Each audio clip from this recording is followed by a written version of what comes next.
Welcome everybody and online to you too to a partnership talk, Bournemouth University and University Hospitals Dorset, which comprises of the sites of Bournemouth, Christchurch and Poole hospitals. It's a merger that occurred in October 2020 and that's how UHD or University Hospitals was formed. So welcome to you all today and welcome to you online as well. I just want to, just for a moment, introduce you to a membership. Our members are so important to us at UHD. It's a way for us to cascade news to you, and it's a way to hear your voice. My name is Michelle Whitehurst, and I'm a lead governor for University Hospitals Dorset. And my role is to be an ambassador, and is to liaise with you, members of the public, but also a membership. So I may have spoken to a few of you outside already, or if you're at home, you might be a member already. But please have a look at this form, or there is a QR code. Become a member, let us talk to you and let us hear your views. There's so much transformation happening at the hospital over the next few years, and we've got so much news to share with you. And if you're interested in health, now is the time to get involved. So please, please, please join our membership because we need you. So that's my little pitch, and thank you for giving me your time. Now, may I introduce you, so exciting lecture this afternoon, our two speakers. So we've got Dr. Keith Parry and we've got Dr. Osman Ahmed. So let's give them a warm welcome. And if I may hand over to them for our lovely talk this afternoon. Over to you. Thank you very much. Hello, everybody that's here in person and watching online as well. My name's Osman, and with Keith with me over the next few minutes, maybe half an hour, 40 minutes or so, we're going to run through a lot of different aspects related to concussion in sport and practice, as the name says of the presentation. Now, we did want to reinforce that there are a lot of things that we don't know about concussion, so we're not here to tell you absolutely everything there is to know about concussion.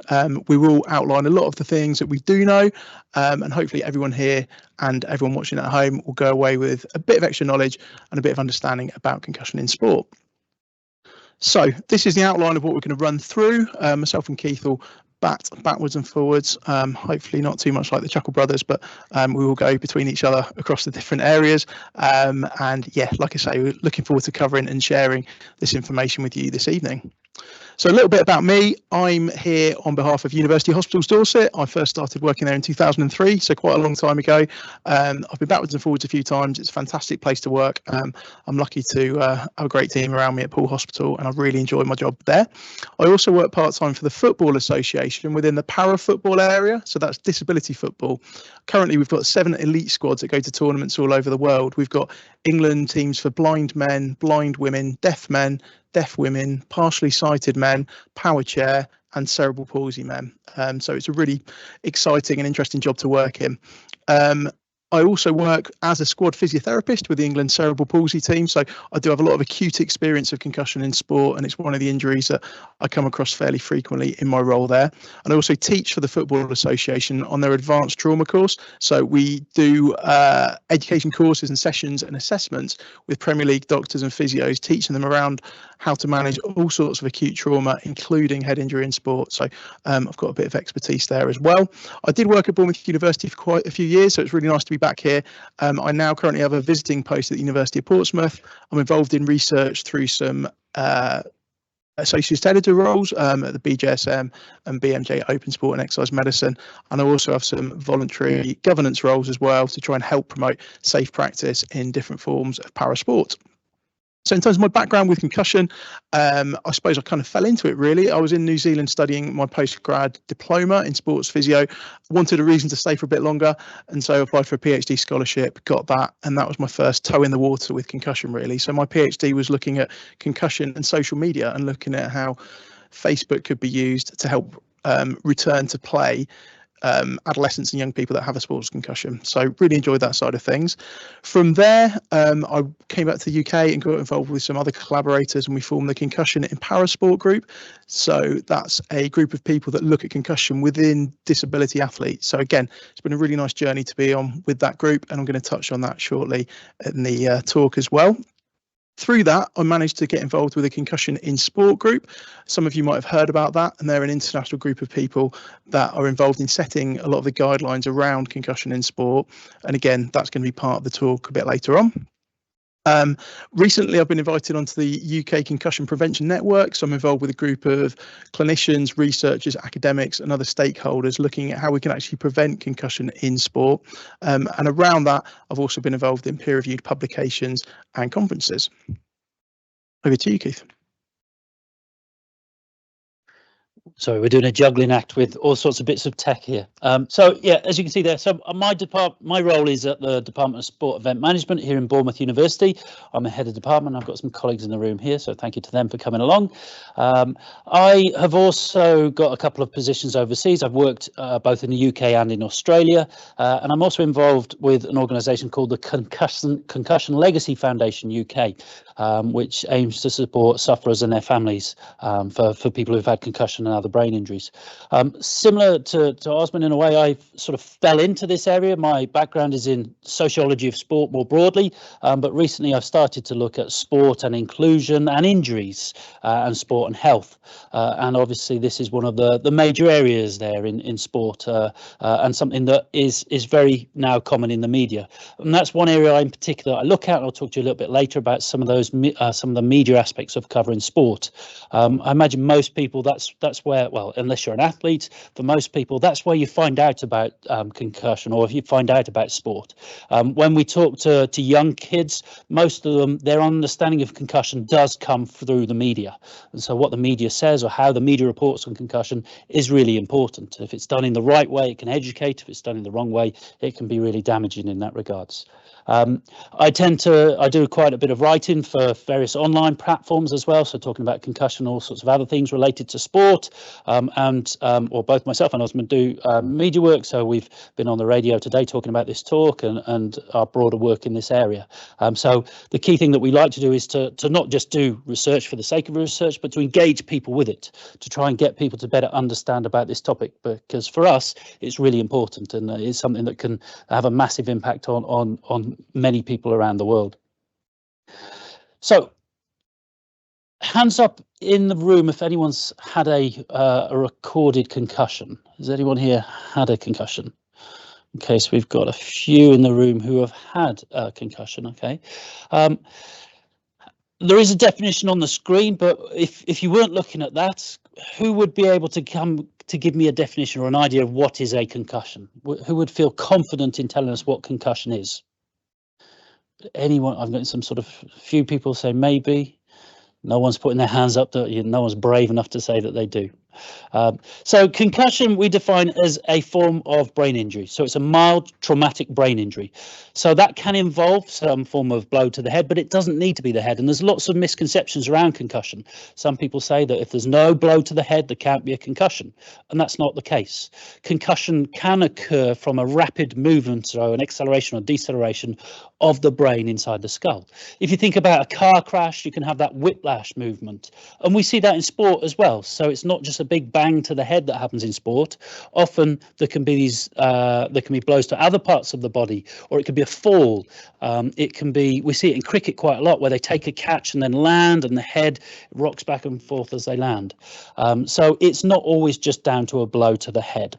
So we define it as you can see there. So a mild traumatic brain injury induced by that's caused by some impulsive force to the head or to other parts of the body. So there's lots of, as I said, uncertainty and unknowns around concussion. And one of the challenges is that the symptoms, the signs that we get are different in pretty much every case. It's common for two people to experience concussion very differently. And so when two people talk and say, well, it can't be a concussion because I don't have the symptoms that so-and-so had, that can lead to misunderstanding. So it's a very different range of symptoms. And Osman's going to talk about those in a second, about some of those that are there. The common ones that we've put on the screen there, so you can see there, dizziness, nausea, reduced attention, amnesia, headaches and so on are fairly standard. And another misconception is that these symptoms will start immediately. Well, in actual fact, sometimes it can take 1 or 2 weeks for symptoms to come on.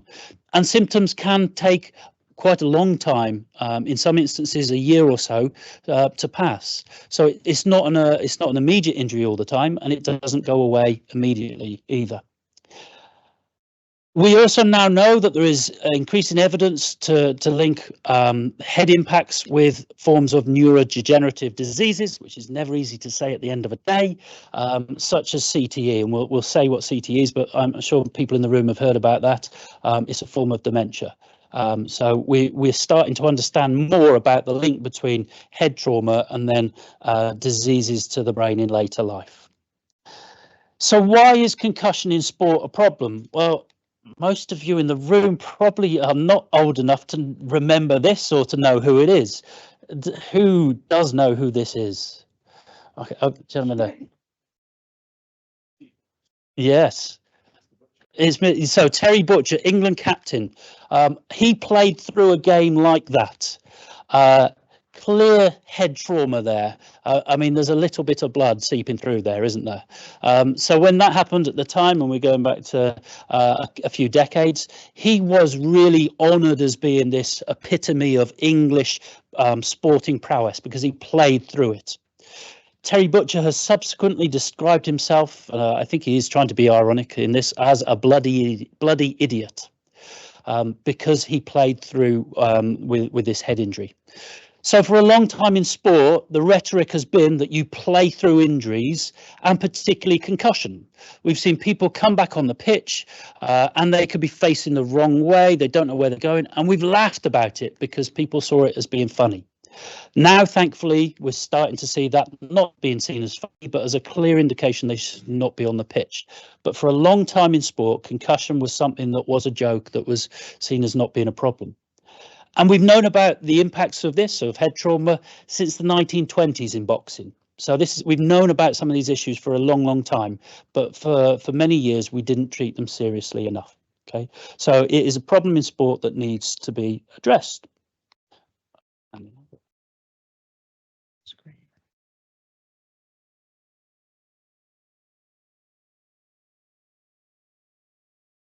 So just making our life a bit easier there. So I said we'd outline what we do know about concussion, and there are some things that we do indeed know about this particular type of injury. So one of them is that signs and symptoms are both really important. So difference between a sign and a symptom. A symptom is something that someone tells you. So I don't feel very well, my head hurts, I feel sick. A sign is something you see, like Keith says, someone walking in the wrong direction when they should be walking in the right direction as an athlete, not being able to stand on one leg, holding their head, just looking really disoriented and stuff like that. So they're clinical signs that you see as well. From a clinical perspective myself, the best example I can give of this was probably about 10 years ago now when I was working with one of the disabled squads. We had a player who, by his own admission, was not the happiest person to be around. He was quite a dour, negative person. He went up for a header, headed somebody else, went down, I saw it, ran on the pitch. And when I got there, within seconds, he was smiling, he was cracking jokes. And for the few days after that, his persona was very, very different. He was upbeat. He was happy. He was a completely different person. So for me, that's probably the starkest example I've seen clinically in terms of behavioural changes post-concussion that have impacted on an individual. And then as he started to get more miserable, we all thought, hang on, he's getting a bit better now. And that's when we knew that he was ready to start the return to play process as well. So there's lots of different things that come into it with concussion. It's not just hard binary sort of data that you collect in terms of a player standing on one leg and how many seconds he can do it for. That information is really useful, but also it's the fuller picture around the athlete. So that's why if there's any clinicians here or watching, it's that holistic knowledge about your players and your athletes that's really important. One thing that I think is important to state as well, that in terms of concussion presentation, recovery and long-term symptoms, no one concussion is the same. So all athletes will have different experiences with concussion because we're all built differently. And we're starting to understand a little bit more about some of the factors like race, like sex, like socioeconomic background. All these things play a part in concussion recovery and resolution. Loss of consciousness. Me and Keith were talking about this before the talk. When we were on the radio this morning, the presenter said about you're knocked out and you're concussed. And we had to say, well, no, there's a bit more to it than that. Traditionally, that was one of the signs that people looked at and thought that person's been knocked out, they're concussed. He hasn't been knocked out or she hasn't been knocked out. They can't have a concussion. We now know that's completely not true. So again, that stat there, loss of consciousness is only in 10% of concussions sustained. So it's not a blanket rule in terms of concussion. We are understanding a bit more about the younger generation and youth athletes in terms of their concussion presentation and how things are there. And obviously that's a key part of prevention and a key part of management for us. If there's any parents here or watching, I'm sure you've got concerns about children playing contact sport, and understandably so. Certainly some of these things here might be a bit disconcerting. Under 18s are more susceptible to brain injury, take longer to recover, have more significant memory and mental processing issues, and are more susceptible to some of the nasties that Keith will touch on at the end of our conversation as well. So there's stuff to be aware of. We're absolutely not here to scare people away from sport. We probably are here to make the point that sport needs to be hopefully made safer to protect primarily the athletes, but also those looking after them and their loved ones. Again, sorry to all the ladies in the audience here, but studies show that concussion rates are higher in women than in men, certainly from a football perspective. Again, we don't fully understand that. There's some really good work going on in the ACL, anterior cruciate ligament area at the moment, unpicking why women are more likely to have an ACL than men, and that's very, very complex. Without sitting on the fence too much, it's very complex in terms of concussion as well, and there's a lot we don't know about that at the moment. What we do know is that if you've had a concussion, you're more likely to have another one. So that is something that we are aware of. And we also know that if you have another concussion, that second concussion may take longer to resolve and you may be symptomatic for longer. And as a physio working in sport, for me, this is really important. And this is something that I have reinforced to lots of the coaches and managers that I've worked with over the years, that if a player has a concussion, there's lots of reasons why we need to get him off. But another reason is that if he's playing with a concussion or she's playing with a concussion, they're much more likely to have a different injury. So if they're concussed, they're more likely to roll their ankle, pull the hamstring, strain the shoulder. There's lots of different knock-on effects that happen from concussion. So it's not just the brain injury themselves. Now, I'm going to spend a little bit of time talking about the guidance around concussion management and where this comes from. So internationally, all major sports federations are guided by this process that takes place once every 4 years. So that's the Concussion in Sport group. So they hold an international conference where they have hundreds, if not thousands, of people turn up there. And then what happens in the build up to that conference is there's 11 different systematic reviews at the moment. There might be more in the future.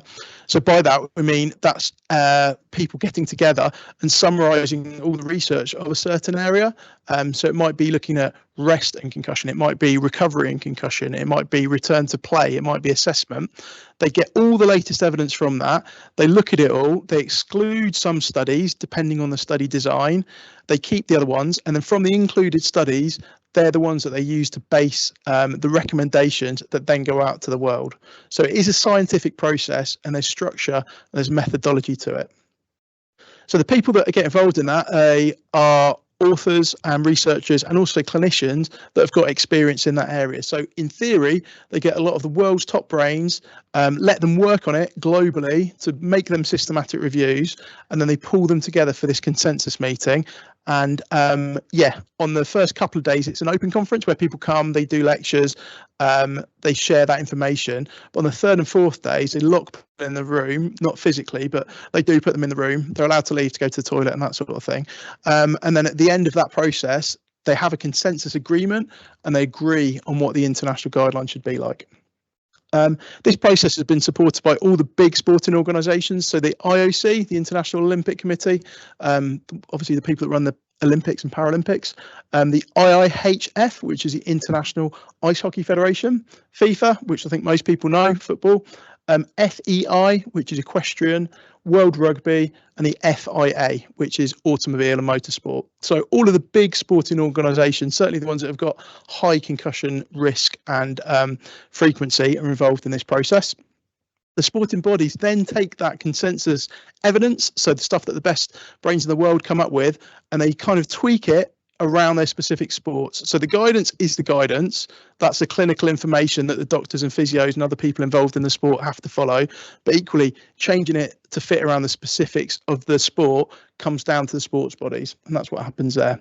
So this first started back in 2001. So it's been quite a long journey that they've done this for.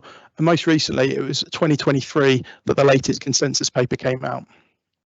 And this is that latest consensus paper. So the statement from Amsterdam in October 2022 is currently the benchmark and the, I suppose, gold standard that clinicians working in sport should follow. And that consensus statement sums up a lot of all the other bits and pieces. And we're just going to break that down in some of the following slides as well and talk about the outputs from that help clinicians working in sport and also members of the community that are working in sport. Now, I thought it's important to include as well is that the Concussion in Sport group have had a lot of critique internationally and certainly in the UK as well. So these are some of the headlines here. This is from CNN saying that the Concussion in Sport group, the guidance is too weak on CTE, which Keith will touch on in a bit. And there's another article here from The Guardian saying that the consensus process is biased. And another one here talking about the plagiarism that was involved with the former head of the Concussion in Sport group, a guy called Dr. Paul McCrory, who was found guilty of quite extensive plagiarism in his academic career. So by that, that's taking other people's academic work and almost claiming it as his own. And there was quite an extensive history of that. So again, these are quite big allegations and quite big things that came out in the media.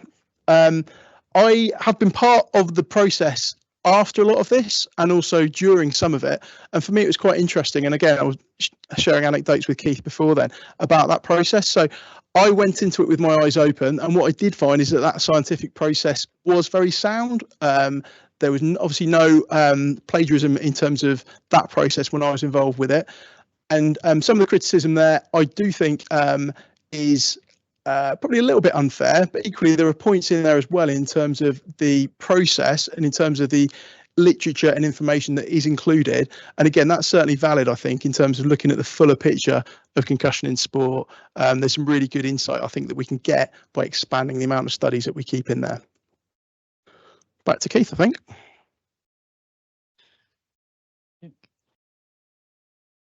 So before we go into the guidance that's produced for medical professionals, we wanted to touch on something that's come into the UK in the last year. So last year, in April, the government produced grassroots concussion guidelines. For most people playing sport, you don't have a series of medical professionals around you. You don't have all of the people before, during and after the game to take care of you. Most people are playing recreational sport, particularly for children. And what there wasn't until last year was a series of guidelines for anyone who was involved in sport at those levels. So thankfully, we've now got these been brought in. There's a couple of simple strap lines that are involved in this that really sort of sum it up. The first one is, if in doubt, sit them out. So if there's any worry about someone potentially having a concussion, the easy line is just to get them off the pitch, to get them sat down to take them out of that environment straight away. So if in doubt, sit them out means don't carry on your involvement in sport if there's any suspected signs of concussion. They then use the three lines: recognise, remove and return. So the first one, recognise, is to try and educate people on some of the signs to look out for. As Osman said earlier, it's the things that you can spot. So someone else, you can look at them and say, OK, maybe there's something wrong here. Or the sign or the symptoms that someone can report back so that people are more aware of what to report on when you might be suffering from a concussion. Secondly, then, is remove them. So remove suspected of having a concussion immediately, and I'll tell you later why that is really important. It sounds like we say we're not trying to scare you, but this can be life or death. So someone with a suspected concussion, it is important that they are immediately removed from it. And then the final part, and this is what the left-hand side of the screen shows here, is the return. So return not just to sport, but also to your work or to your studies, because we know that when you've suffered a concussion, it can impact on all aspects of your life. So it's really hard to carry on studying, really hard to go to work because of some of the symptoms that you may be suffering from. And so they've produced this graduated return to education or work for anyone involved in sport. So you shouldn't go straight back to work or school. You certainly shouldn't go straight back to playing sport as well. So we've now got guidelines that are beneficial, that are hopefully fairly approachable. What we've also got is a series of red flags. So these are red flags you can see here on the right hand side there. Call an ambulance if any of the following are observed. And so as sort of a take home for anyone who's a parent or anyone who's involved in sport, these are the key things to look out for. So they're quite straightforward. It does break it down that these, as I say, red flags. So we've mentioned a loss of consciousness, but we've got loss of vision or double vision, seizures, vomiting, fairly severe things that you can look out for in someone else. Some of the other considerations are warnings, and for student athletes, this is always a difficult one, the bottom one in particular. So having any kind of intoxication, and we know that sport culture is that you play and then you go out afterwards maybe to celebrate a victory, and it can be then really difficult to know what is a symptom of concussion and what is a symptom of having one or two too many. It can be a bit blurred in that instance. But yeah, these are fairly clear signs and symptoms that anyone involved in sport can look out for and can help to try and keep your teammate or yourself safe, or your child safe when they're involved with sport. So these are the basics that anyone here can hopefully take on board and understand. And what we're going to swap over again now is to talk about them from a more clinician point of view, and how that's done. We are going back and forth, sorry. Really important to say that's not an actual brain. Okay, that's just an image of a brain. So in terms of the clinical guidelines and tools for managing concussion, there's a few. So these are pitched at different athlete groups and different levels and different ages. So I'm just going to run through the various tools that are currently in existence that, like I say, are hot off the press as of 2023. So the one that some of you might have heard of is the SCAT, the Sports Concussion Assessment Tool. So there've been several iterations of this, as in several versions of this. SCAT 6 is the most latest version, the most up-to-date one. Now, it says multimodal screening tool there, which is a fancy way of saying there's different components in there to look at an athlete and to look at an individual with a concussion. And the SCAT, certainly the SCAT 6 and all the previous versions, are designed for use by physicians, so doctors, physios, any clinicians, rather than the layperson. Now, there are tools for the general public that we'll talk about in a bit, but in essence, the SCAT is a tool for clinicians to use. Now, of importance and of note, it should take a minimum, the absolute minimum time is 10 minutes. Now, that's important to say, because if you think about players that are on a pitch, whether it's rugby pitch, football pitch, hockey pitch, you'd never see a physio or a doctor on the pitch taking 10 minutes to do this series of tests, either on the pitch or on the pitch side. So it's not an immediate screening tool in that regard. So it's not an on-pitch decision-making tool. That's not what this is. What it does do, the range of tests that it's got in there allow you to get a good, comprehensive and full picture of what an athlete can do for different tests. For example, finger to nose. So that's one of the tests in the SCAT. So you time the amount of time it takes for an individual to do that movement repeatedly. You do that pre-season, you do that test again after they've had a concussion, and it stands to reason that if they've got some sort of brain injury following their concussion, they're going to be a bit slower, they might not be as accurate, they might not hit their nose the right amount of time. So you've got that baseline, you can look at their data after they're injured as well, you can compare the two, and then you can see the bigger picture as well. As I said, the behavioural signs, all those different things that add into the overall analysis of that athlete, and you can say, yeah, they're likely to have a concussion and we need to manage them accordingly. One thing with that, athletes in the room here or on the call, people that have worked with athletes, you'll know that athletes are clever. So there is a phenomena, I suppose, in terms of athletes deliberately underperforming on their baseline tests, so that if and when they get a concussion and they're doing it, they're not going to do as good. So their scores don't look as bad. Does that make sense? Yeah. So again, that's why these sort of sessions, me and Keith coming to speak to you guys here and people at home, is really important, because hopefully we can get across how important it is for concussion to be addressed properly, to reduce the amount of athletes that are taking those steps to kind of falsify their baseline scores. And like I say there, it gives a platform to help the clinician make that decision of the concussion diagnosis. You don't just use a SCAT 6 in isolation. So by itself, it's not a decision-making tool. You use your experience, your understanding, and your overall knowledge as a clinician to make that diagnosis. Along the way, so this was a little while ago, so 3 revisions ago, when the SCAT 3 was released, they realised that they needed to adapt it and have a child SCAT. Reason being is that children are not just mini adults. They are very different anatomically, physically, behaviourally, lots of different reasons why they're different. Now, a lot of the things that are included in the SCAT 6 involve asking the patient or athlete questions about how they're doing. So obviously the child SCAT 6 has changed that and tweaked it because it involves parental questioning. So anybody that's got kids or younger siblings will know that an 8 or 9-year-old probably isn't going to be the easiest to get clinical decision-making information from. Then probably not going to be able to answer the questions in the way that you'd expect an adult should. Hence why there's the parent-related angle in that as well. An important point, and the thing that we're starting to understand more about concussion, is that return to learn is really important. So people talk about return to play in sport. We've got to get this athlete back. We need to get him on the pitch, need to get him playing again. But more importantly than that, younger athletes are humans that need to go to school, undertake education, and do all the things that normal kids should do. So that return to learn angle is really important, and that's emphasised in the Child's Cat 6 as well. But again, what we don't know so much is what goes on in that concussion experience of very young children. So there's not a huge amount of data to support certainly the younger age of that spectrum, 5 to 7-year-old.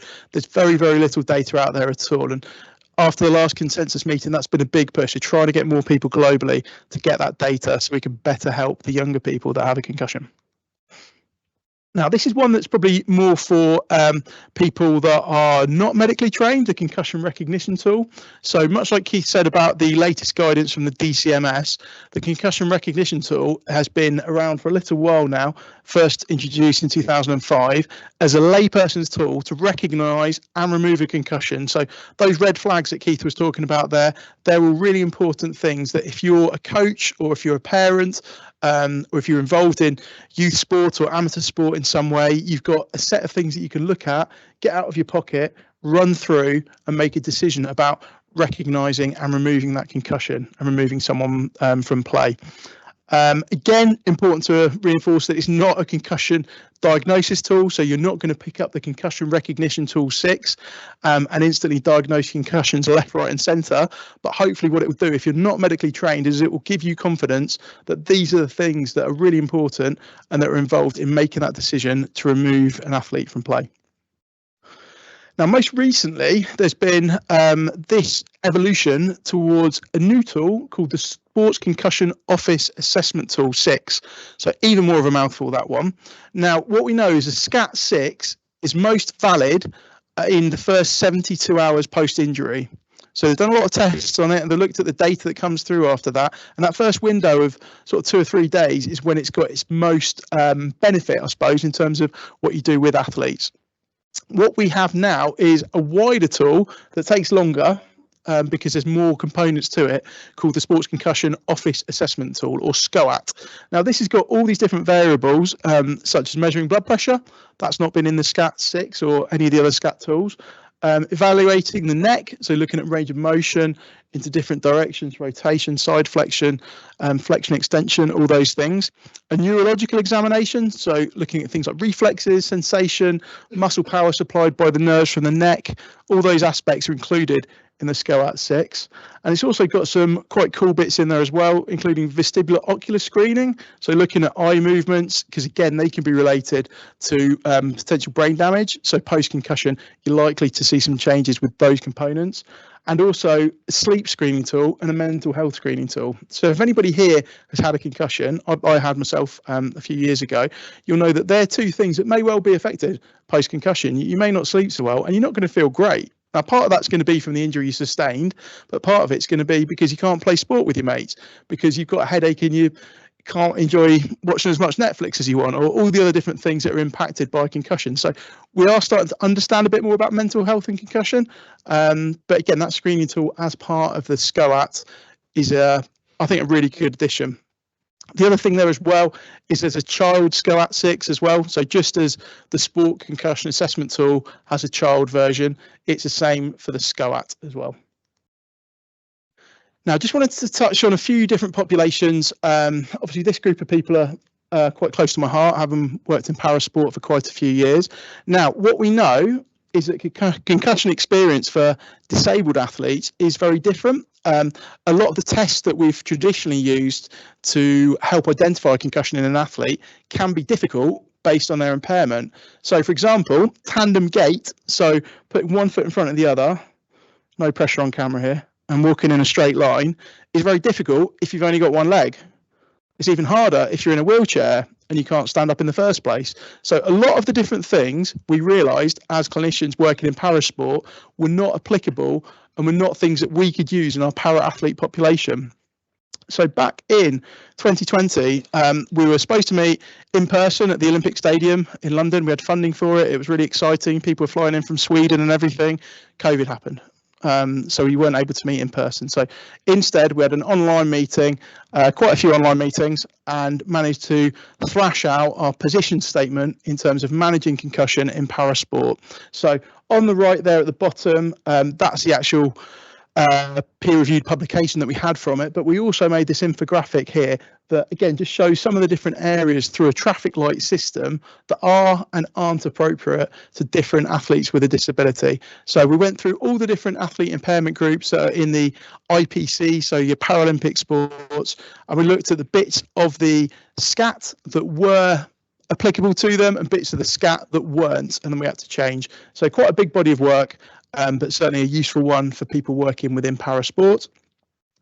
And most recently, I was a co-author in this study here that was a qualitative study. So again, listening to athletes, understanding more about their perspectives, looking at male English blind footballers. And it's really interesting hearing what they thought about concussion and about their concussion experiences. And there's a couple of bits on here. So, for example, athletes were saying things like, did I have a concussion? I don't know. Maybe I did.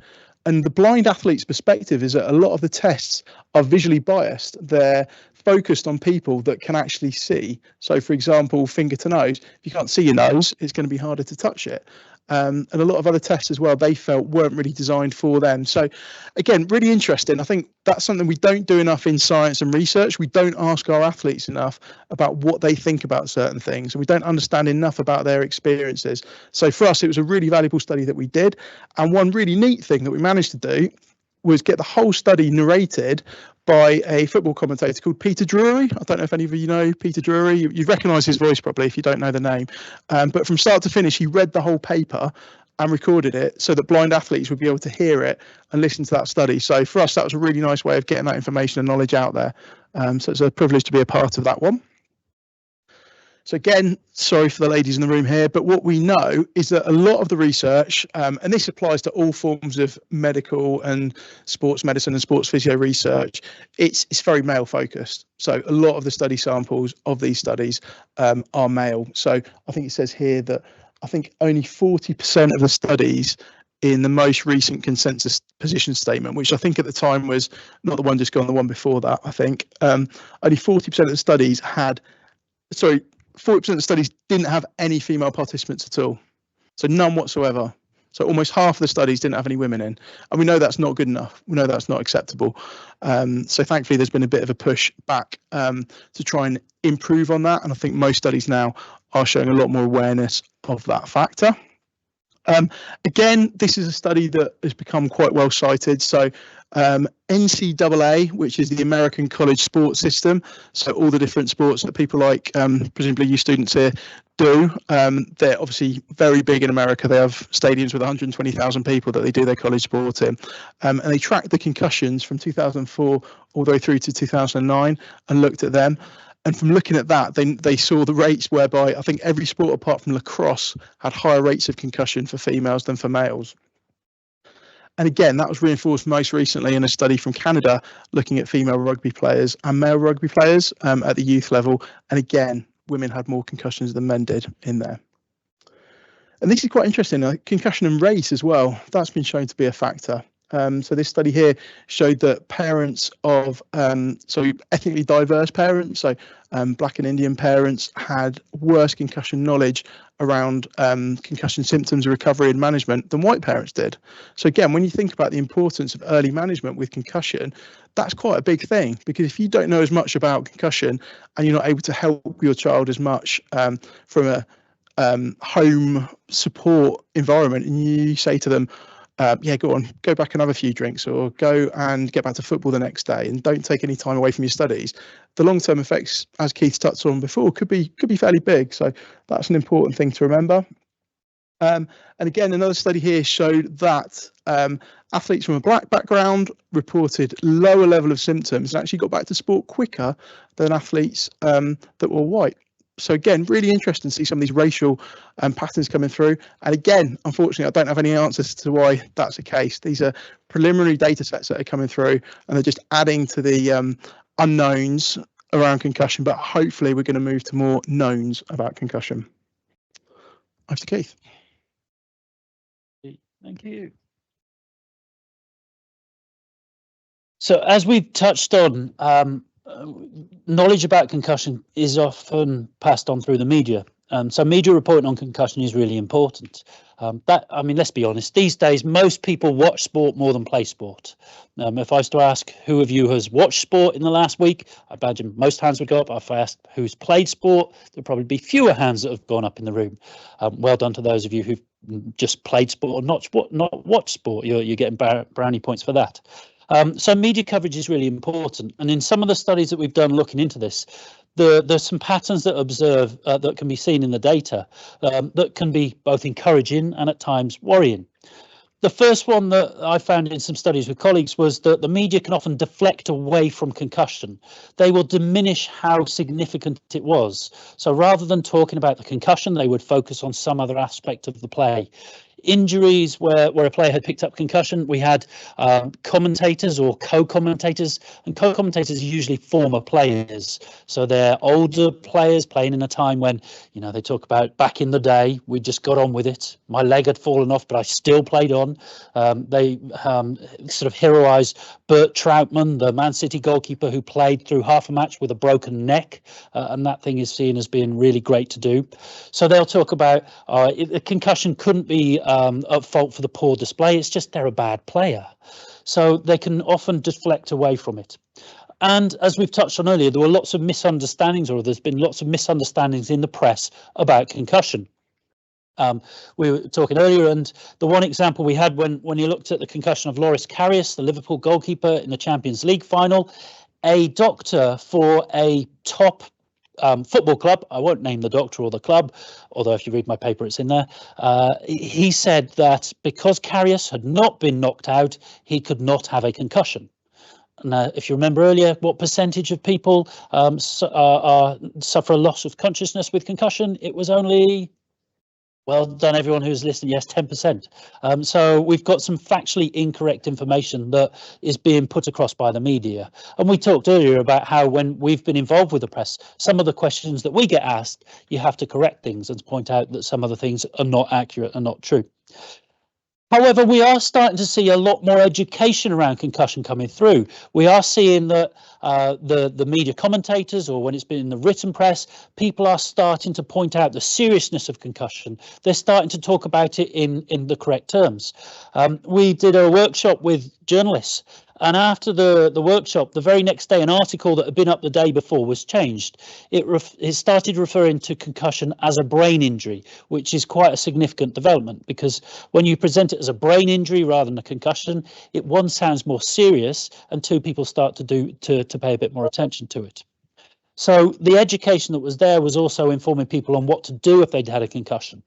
And we've also seen that there's now some recommendations coming through.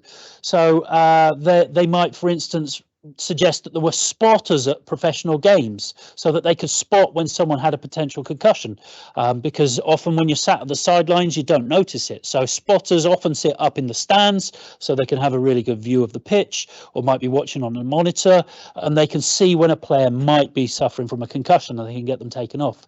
And so it is actually reassuring that we're seeing this trend in media reporting, that we are seeing them start to take it a little bit more seriously. And we've noticed that there was a couple of key incidents in the last few years. Who recognises what's happened here, or which game this was? Anyone in the audience here who can remember that one? Anyone? So this was the Arsenal against Wolverhampton Wanderers game. Wolves player Raul Jimenez, Arsenal player David Luiz went up for a header. A fairly sickening collision of heads here. The Wolves player was stretchered off with a fractured skull, so he left the pitch immediately. David Luiz had his head bandaged up and carried on playing. He carried on, I was going to say he was erratic anyway, but he carried on playing even more erratically, sorry any Arsenal fans at the time, but he was clearly not in a fit state to carry on. And the commentators in this game called that out, which is quite a major thing. They said he should not be on the pitch. He should have been taken off earlier. And so for commentators to actually pick this up and talk about it and challenge the sport in terms of what was happening, for us, I think is a major step forward. Because for most people, as I said earlier, that's how people understand and know about what's education on concussion in the media. And we've also seen some fairly major media publications that are now increasing awareness of concussion. The film Concussion, starring Will Smith, hands up, anyone who's seen that? Oh, 1, 2, okay. If you haven't seen it, I'd really recommend watching it. It's scary to watch it because it documents the first doctor who really challenged what was going on in the NFL, and so in American football, and the way the sport reacted to him. He was pointing out that players were dying due to the brain injuries that they'd suffered while playing football, playing American football, and he was really attacked by the sport. So sports often can be really defensive when it comes to any kind of injury or any kind of crisis to them. And watching this film, it really brings that to light, but it does give you a great insight into why it was important. So we're now, as a society, more aware of the issue of concussion. It is talked about. It was great that on the radio today we were on to talk about what we're doing. They had Steve Thompson on one of the stations to talk about what he's going through, and it's now a fairly common topic of conversation. I know I've got dissertation students who's been looking at students from 30, 40 years ago and their concussion knowledge and how they were treated, and students who are current students and their knowledge and understanding and how they're treated. And there's been a marked shift in attitudes. Even going back 5 or 6 years, we've seen a shift in that time. So things are moving rapidly. One of the reasons I'd say in the UK is that we now know a lot of our World Cup heroes, so the 1966 England World Cup winning side, the vast majority of those have been diagnosed with some form of neurodegenerative disease. So we're seeing this impacting on the people that really matter to the national psyche, and I think that's changing people's attentions. However, there's still this element of people claiming that there's accepted risk in sport and in life. And when you talk to people, they'll say, well, you could get hit by a bus walking down the street. And that's certainly the case. That could happen. But in sport, it happens a lot more frequently. Not being hit by a bus when you're walking down the street, sorry. The injuries can happen a lot more frequently. There's not many buses on sports pitches in most instances. So there seems to be some people who just accept this form of risk, and they'll come out with lines such as, well, players know about the risk. They know the risk that's involved with playing sport. But I'd really challenge that, because I don't think many people do know the risk. We're still, as Osman said, we're still finding out a lot about these injuries and a lot about the longer term consequences that I'll come into in a second. And as I said before, the sports often see this as an attack. It's us versus them, and they'll get very defensive about it. And they'll say things like, well, you can't change sport to make it safer. It's just the way it is, which is one of the biggest falsities out there. We can change sport, and we do change sport all the time. But the primary motivation when we change sport is to make it more lucrative, to make more money, or to make it better for TV. So we'll change sport all the time, but just not when it's to keep people safe.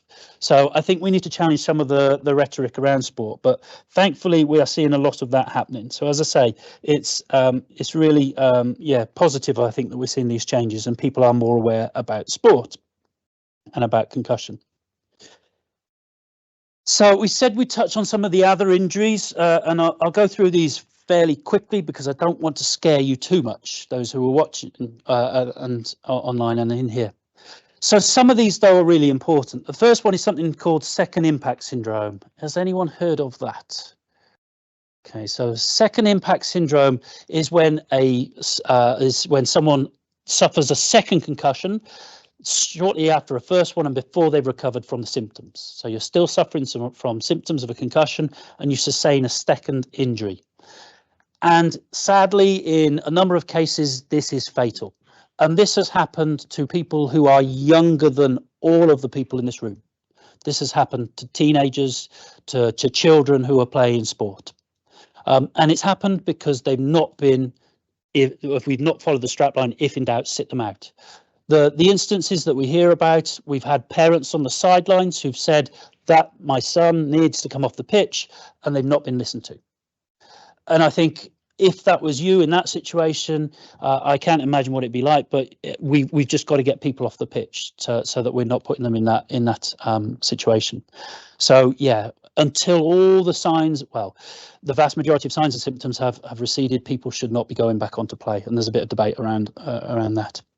The second one is post-concussive syndrome. I know some people in the audience have suffered from post-concussive syndrome. So this is where you carry on suffering the effects of your concussion for an extended period of time. In some instances, this can last for a year or longer. In around 20% or 15% of cases, we still see that sort of length of the effect for it. So in most instances, a concussion will clear up within 1 to 2 weeks generally, but we will see in a number of cases this lasting quite a bit longer than that. And I know from speaking to some people that yes, this can take quite a long period of time. The third one, which is what Osman was touching on earlier, juvenile head trauma syndrome. So this is for children, well, not for children. This is where we need to be most concerned about children. This only happens in children's cases. As we've said earlier, they are more susceptible to these kinds of injuries. They fairly rapidly, having sort of appeared okay for a while. So just in the case of children. And the last one, which is always a fun one to say at the end of a day again, chronic traumatic, and if you're in America, it'll be encephalopathy. In the UK, it's normally encephalopathy, or CTE for short, which is much easier to say. So this is a form of dementia. And at the moment, this is a form of dementia that's been seen in primary 2 and probably a third group of people. So the first group of people are military personnel. So people who've been in the forces. The second group of people are athletes, so sports people. And then the third, which sounds a bit strange until you think about it, are stunt people involved in the stunt industry. So in all of these instances, we've either got repeated blows to the head or severe blows to the head or shockwave from being an artillery personnel and involved in that blast. So it can be a percussive injury, so not actually getting hit to the head, as we said earlier, or it can be from a fall or something involved in the stunt industry. And this is a particular form of dementia that we're seeing increasingly. We now have got a large number of former athletes. Some are only very recently former athletes who are taking governing bodies of sport to task and suing them because they've not received adequate care and because they are suffering from dementia such as CTE. In the US, the NFL has paid out around $1 billion to the sufferers. And I'll go, so the next slide, and we said we're not trying to scare you, but at the same time, I think it is important to get a couple of messages across. This is a comment that was given by Dawn Astle. So Dawn Astle is the daughter of Jeff Astle, former England footballer. He is the first athlete in the UK to be diagnosed, or his death was attributed to two things. One was to heading the ball in football, and secondly, it was defined as an industrial disease, so a workplace disease. Heading the ball in football is what eventually killed Jeff Astle. And Dawn's a fantastic person, and when you hear her story, and you'll hear the story of too many people like Dawn, it is absolutely heartbreaking to hear what they've gone through. To hear her describe how her dad choked to death on his own vomit in front of her eyes is horrendous. I've done work with the families of former athletes and in some instances service people who tell the story of how their loved one just disappeared in front of their eyes because they changed overnight. As Osman said, you get these changes to personality, changes to behavior, and it is heartbreaking. The worst thing I've ever done in my life, and I honestly mean that, this is not an overstatement, is to sit and interview someone of my age, parents of my age, and I'm not that old, before anyone says, but parents of my age whose son in this instance is no longer with them because they took their own life because of not being able to cope with the ongoing effects of concussions. And it is the worst thing I've ever had to do, to sit with them, to listen to their story, and to then try and get that research published, to tell what it's like. Because these injuries don't just impact on the athlete. It impacts on their friends, it impacts on their families and everyone around them. So one thing that I think, if we're talking about concussion and we're talking about brain injuries, we should not see this as just being a sport issue, and it's not just a sports injury. The extent of it and the seriousness of it means that this is a public health crisis, that we're seeing so many instances of this that we really need to change the way that we look at it. And so we said, we're not trying to scare you, but we do want to keep people safe. That is what our job is about keeping people safe so that you can enjoy playing sport and stay physically fit and healthy. But yes, it is an issue that needs to be thought of in more detail. I mentioned the Concussion Legacy Foundation earlier, and this is one example. The story that Lisa McHale gives here is just, again, a heartbreaking account of how she lost, as she describes, her best friend, a former professional athlete in America who suffered from a series of concussions and eventually passed away.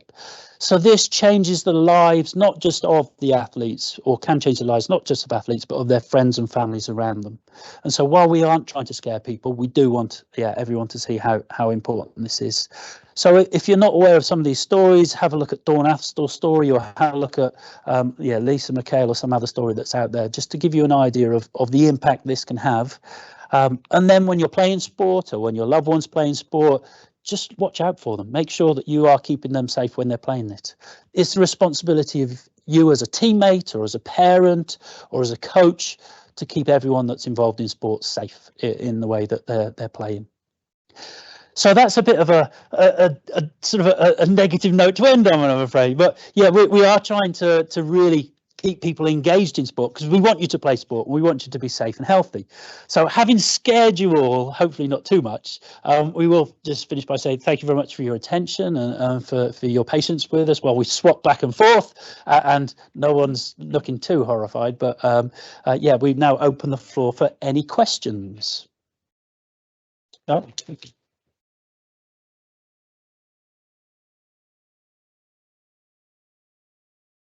Any questions? And if you are, is someone able to look at the have we got chat online? If there's any questions, or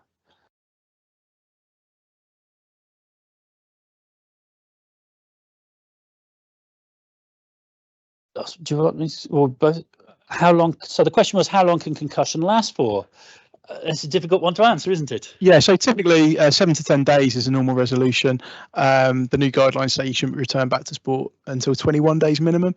But yeah, 7 to 10 days is generally what it's like for most people. I think Keith touched upon post-concussive syndrome, so I'll pass back to him now to expand a bit more about that. Yeah, so in that instance, I mean, it's not unusual. In around 10% of cases, it can be up to a year that concussion symptoms can go on for. So it can be a long process in that instance. So hard to give a direct answer to that, but yeah, usually 7 to 10 days, but it can be a lot longer. Just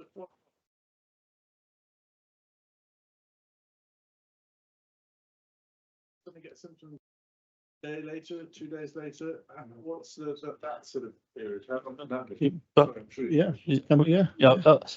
So the question is, can you get symptoms later rather than immediately? And the simple answer to that is big fat yes. So concussion is an evolving injury. So it might be the case that someone has that head knock, comes off the pitch, goes home, and then overnight, the next day starts getting worse. So that's why it's really important for that person to be observed, to have that follow-up around them, and for people around them to be educated around the injury. Now, one myth to dispel is that you do not need to wake someone up every 2 hours after they've had an head injury. So there might be some people in the room that will be old enough to remember when that was a thing, and you weren't allowed to sleep.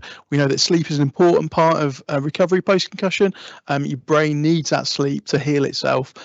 So if someone comes and shoves you every 120 minutes, that's not going to help. Yeah, and certainly in the case of Loris Karius, one of the cases I've looked at, immediately after the match, he seemed to be okay, and then reported symptoms. Or it was 2 weeks later, he was assessed, and at that point, it was diagnosed that he had a concussion then. Whereas immediately afterwards, for whatever reason, he hadn't been diagnosed at the time. Another question.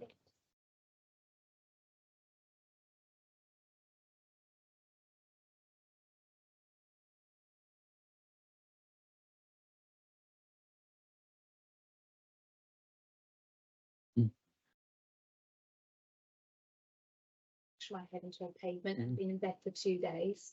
And it makes me wonder, I didn't seek help. Was it or wasn't it? I don't know. Because runners are quite stubborn. We go out on ice, any pavement, any circumstance to get a run done. Yeah. So I appreciated what you said about it's not just about the pitch, it's all encompassing. It's any kind of sport, and it's looking out for each other. And there's not always emergency services there to help you in that moment either. No, so the question that come up for those online, if you couldn't hear, was around whether it's, well, sort of pointing out that it's not just the team sports where this happens. It was a comment around running, and certainly a runner who falls could easily sustain a concussion. We also see that this can happen in mountain biking, and not in mountain biking when they come off their bike, but just in the constant shock that goes through the body as you're going down and bumping along a surface. So as we said earlier, it doesn't have to be a blow to the head. It can be just a shaking of the brain. We saw the video with the brain moving about. As I said, it wasn't a real brain, but it does move around inside the skull. So it can be, all sports. We see it in any sport. It can happen, or walking down the street. Yeah, I mean, even some of the sports you don't really think of so much, like swimming. That's got a fairly high concussion risk as well in terms of going into the wall and coming back out again. Cheerleading, anybody here that does cheer, that's got a fairly high concussion rate as well. So I think is that a question? Yep. It's almost the follow-on there. I think that's really important. This is that safe sport literacy that comes from this, or safeguarding literacy, and why we can't just wait for professionals, physios, clinicians to diagnose this because of the widespread implications. And I wonder whether both of you could speak to that, the importance of this in education and in sharing the responsibility, that collective responsibility for safety. Yes, no. So just for people at home, the question was around the shared responsibility around the culture related to concussion.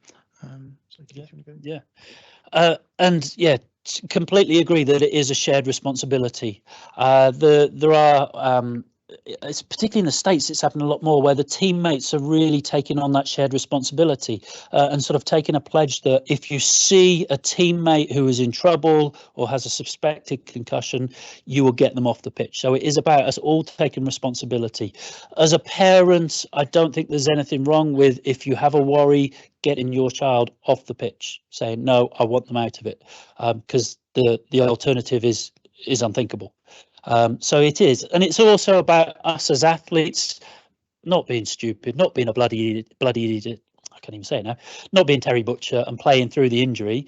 That you need to take responsibility for your own health to an extent as well, and it is okay to not be okay, to admit that you're hurt and you need to get help. That's not a problem. I gave the example of Bert Troutman playing through. If you've seen the video of him playing, he's almost holding his head on because he has broken his neck. The example I had on one of the slides was Sam Burgess, who in the first tackle, so it was in about 5 seconds in the Rugby League Grand Final in Australia, he fractured his cheekbone and eye socket. He played through the rest of the match, and at the end of the game, he had metal plates inserted in his face to reconstruct his face, and he was awarded the Man of the Match award and given the keys to the city of Canterbury because they won. No, it wasn't Canterbury. Keys to the city of one of the Australian cities, and he was championed as being like this epitome of masculinity, and it really is not clever, and it's not a good thing to do. I think it's a really good point that Emma made there about the safe culture around the sport and that responsibility. Going back to what we were talking about 5, 10, certainly 15, 20 years ago, that culture wasn't there. That nobody really spoke about concussion, and certainly coaches and medical staff would quite often be at odds. And certainly I had that clinically in the early 2000s when I was first getting involved in sports physio. A couple of stand up arguments with coaches about players in terms of players that should be coming off the pitch and shouldn't be going back to play. But I like to think we've moved on from that, and I think the culture is changing holistically. So not just us as clinicians, I think the coaching staff, but most importantly, as Keith said, the players themselves. I don't think me and Keith will ever get bored of doing concussion education sessions and events like this, because the more we can educate people, the more we can talk through why it's an important injury. It's not just like rolling your ankle. There's a bit more to it than that. Hollywood made a movie about it, so it's quite a big deal. But yeah, I think that cultural change and cultural shift has happened.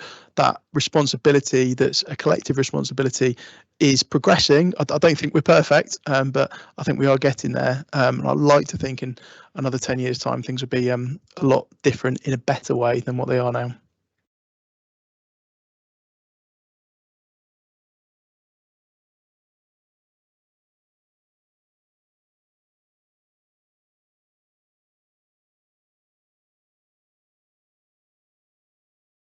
To look at, like go on Fortnite or whatever they're going on.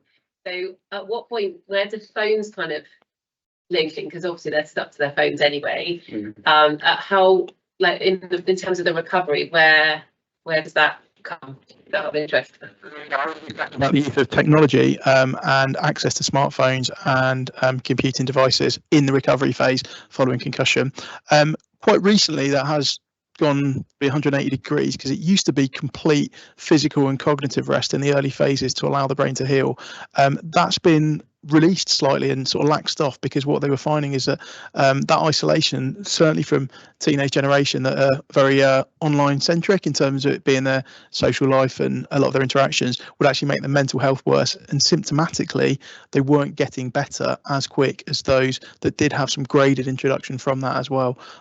So yeah, a bit of a shift with that now. So obviously you wouldn't want somebody immediately after a concussion to have a marathon 8-hour session on Call of Duty, but easing back into those things and easing back into online interactions is now actually sort of permitted and encouraged to an extent.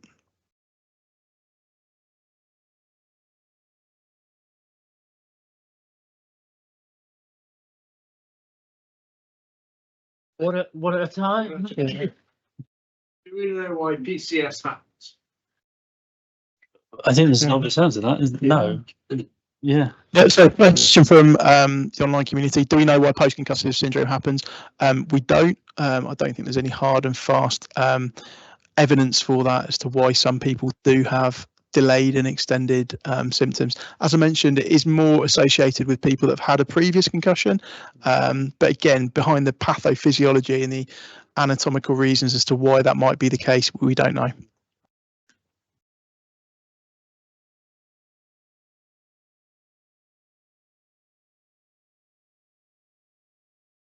There's a question here: is it true that weight cutting before sport events increases concussion and TBI risk?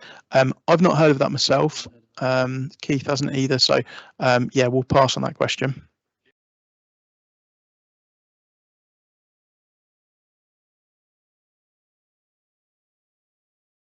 So the question there is, how is concussion officially diagnosed? I'll pass back to Keith because that was his slide.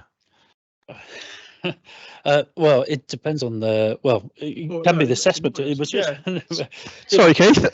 Yeah, so that was me. So in terms of a formal diagnosis, it is that overall clinical picture. So using the Sport Concussion Assessment Tool 6 that we now have, in addition to your own clinical judgment as a doctor or physio. So like I say, do all the tests, get all that information, compare it to the baseline test that you'll have done with that athlete before, but also use your clinical reasoning, use your rationale as to how that person is, how they're presenting, and how they're operating. So combination of the tests and also your clinical judgment.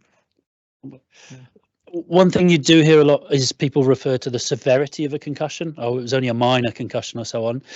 And that's certainly not something that can be said at the time. All that refers to is the length of the concussion. So it's not at the time, oh, they've only taken a small bang to the head, so it won't be a big concussion. That's not the case. So it's only, yeah, once we know that that the symptoms have passed and they've recovered, that we can say severe based on the time involved. Okay, no.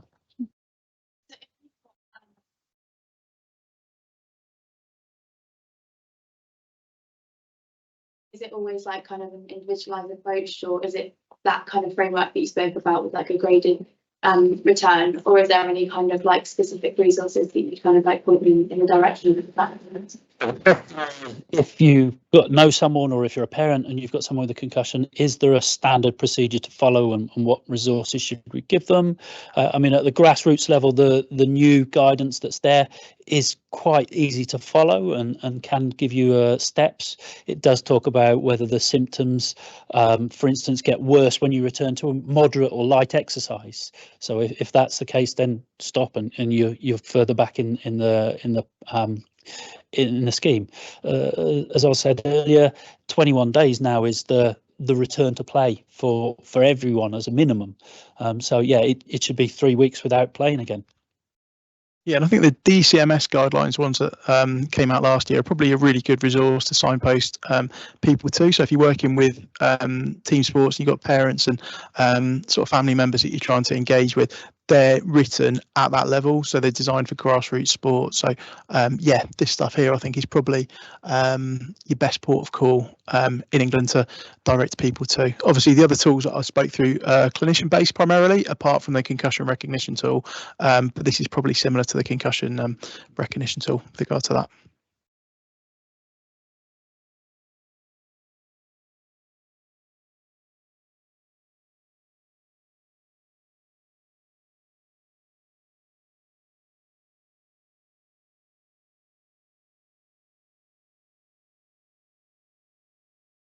Sidebar that would be, there's probably going to be a lot of anxiety the more you get your message out.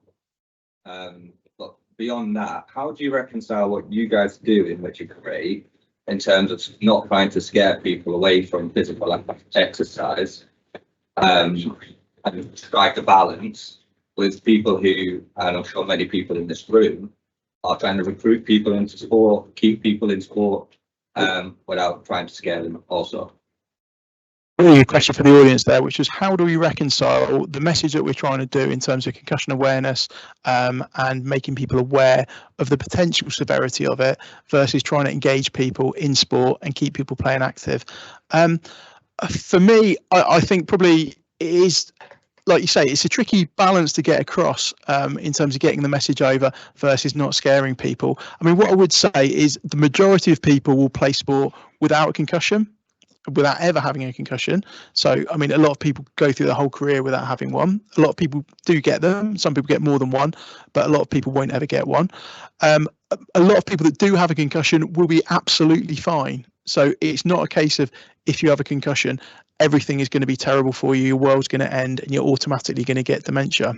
The other thing as well, I think thinking about the overall benefits of sport, I mean, the field study, which is a really major study, which did show that link between long-term neurodegenerative changes and retired footballers, gave us some really good evidence and links between sport and those dementia type illnesses. However, what it also showed is for a lot of the people that lived longer, cardiac disease was reduced. There were a lot of other metrics of health that were a lot better for these retired athletes than they were for the general population that were case controlled and matched. So again, that overall message of if you play sport, you are more likely to be healthy in lots of ways. However, you may also have some long-term neurodegenerative changes. I think that's what we're trying to get across here. So much like there's a risk of, I know we talked about risk before and not endorsing or accepting risk, but there is a risk that if you play football, you hurt your ankle or you strain your hamstring. If you play rugby, you might pop your collar out.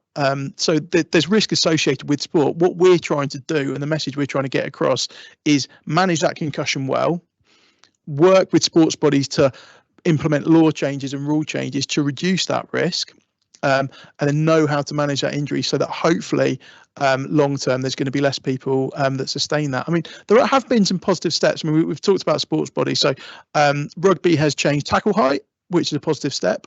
Football has introduced heading guidelines, which how closely clubs are adhering to them, not quite sure. But I mean, there are some proactive steps that are coming through now. What we'd like to see is more of them. We'd like to see clubs and individuals and coaches respecting those changes that have come through to try and make sure that sport is as safe as it can be for everybody. That was a bit of a waffly answer. I don't know if I answered that properly, but okay, that's all right.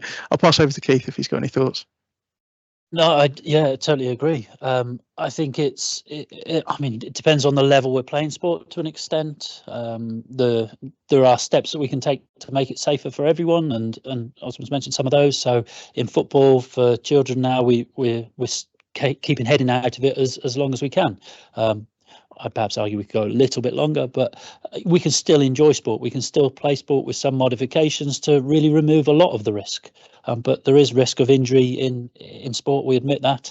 I always say that when I sit at home watching TV on the couch, I don't hurt myself. I don't get injured. I also don't get healthy when I do that. So there is risk and reward involved in that.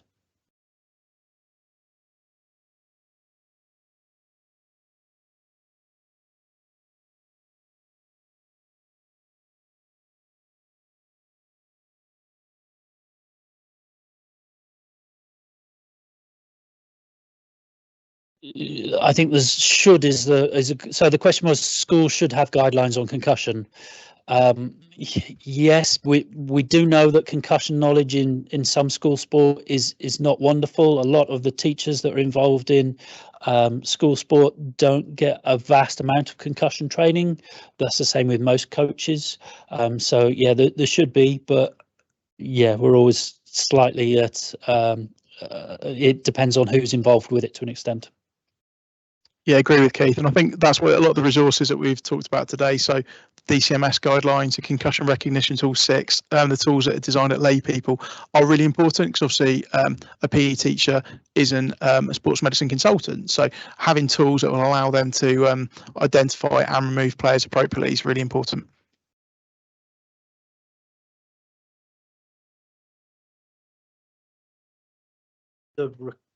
So the question there is about can people access our slides for the talk? So the recording will be made available. So anyone who's registered will be sent a link to it, and we will make it available online at some point. And it'll be on the website and on social media as well. And we're always happy to share the slides. You can find both of us fairly easily online if you want to get in touch. We didn't add our contacts, but yeah, feel free, anyone, to get in touch. Those of you in the room can come and chat as well. And yeah, we can certainly post some stuff, and it will be available on the University Hospitals Dorset and the BU.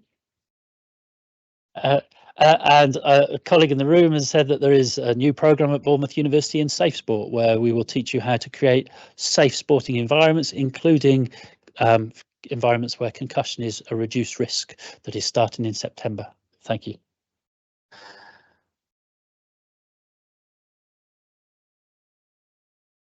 Thank you so much to both of you. I mean, I know I've certainly learnt something new today and a lot of information as well, but thank you so much.